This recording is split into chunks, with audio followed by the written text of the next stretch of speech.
Hello, I'm Dan. And I'm Matt. And we are What's Left of Rule the World. Well, we're back for our second series of These Days, which of course is a documentary slash mocumentary. Mocumentary, yeah. Largely due to you. It was meant to be a documentary. It was. And he just can't stop. Ruined it. He can't stop being silly. Dan! Oh, Dan! Dan! Dan, it's not open. Oh, it's Dan. Are you alright? Have you put? Dan, let's get you up. But yeah, we're back for our second series. Hopefully, lots of you will have seen the first one. If not, it doesn't matter. It's a whole series in its own, isn't it? It certainly is. Yeah.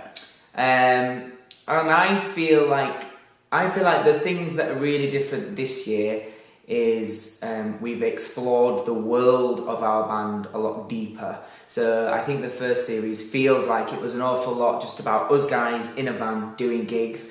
This year you get to see so much more. So you've got all the office staff, you've got the driver, you've got the merchandise guy, you've got the fans, the audience. So like it just feels like a much bigger world, doesn't it? Yeah, it does. Yeah, definitely. We've got everybody with us now, and yeah, like you said before, it was just us four idiots, and then not very good. We lost an idiot, and then gained 10 idiots. The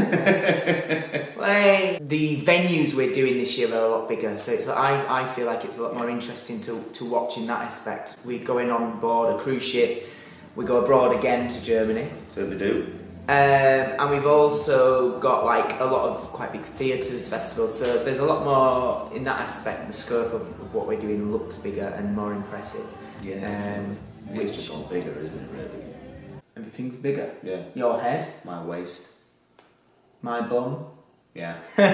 One of the things, my particular favourite things is it's a longer series which has allowed us to tell a lot more stories as well. Yeah. We've got like episodes that are just about Gabriel, literally we're barely in that. And so it allows us to tell more stories and go to more places. And I think as well, it's the first one, it's a bit more like a proper TV show where it's got a story arc. Do you know what I mean? It's got like a main story arc to it and things like that as well. I love that. I think I like the fact that you don't quite know what this is this time. I think the first one's very clear. It's four guys with a camera going on gigs and they're filming stuff, and some of it's made up a little bit. This, I personally watching some movie back, it's funny, but there's times where it's like a real kind of serial drama, which I love. Yeah. Then there's bits that are like a horror movie. Yeah. Which I love. Which you love. I love horror movie too. Yeah, I like that. So we're doing lots of different things, and and you're not sure sometimes quite what you're supposed to be watching, but I think that makes for more interesting. Oh, definitely. It makes you want to watch the next episode. Well, we hope it will. Yeah, it will. It should. Yeah, in character then. Yeah. Oh, it will. It will. It's got me in it. It's sticking now. I was in Tesco's the other day. She said, it's £5, please. And I went, what, for me? £5? Should be £3. Stop. They kicked me out, securely. Yeah, well, that's going to happen. My favourite episode, I think, is the one about G. Oh, really? Yeah. Just because it's like watching Alice in Wonderland. It's a different world. Yeah. That not many people live in. No. So it's nice to see that other side. It's just one person, I think, that lives there.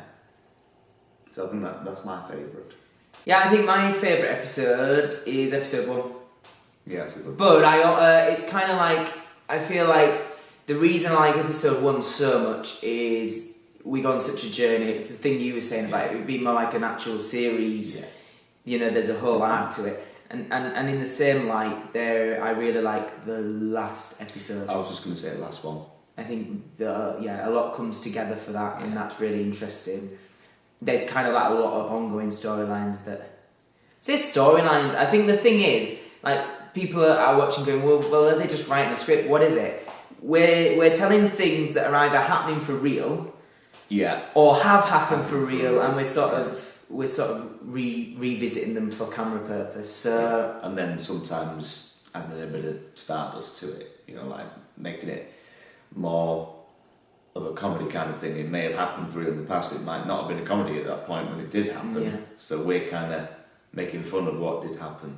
I suppose it's our way of healing, in a way. Coming to terms and moving on. Yeah. People will be really surprised how much is actually real or really has happened. Yeah.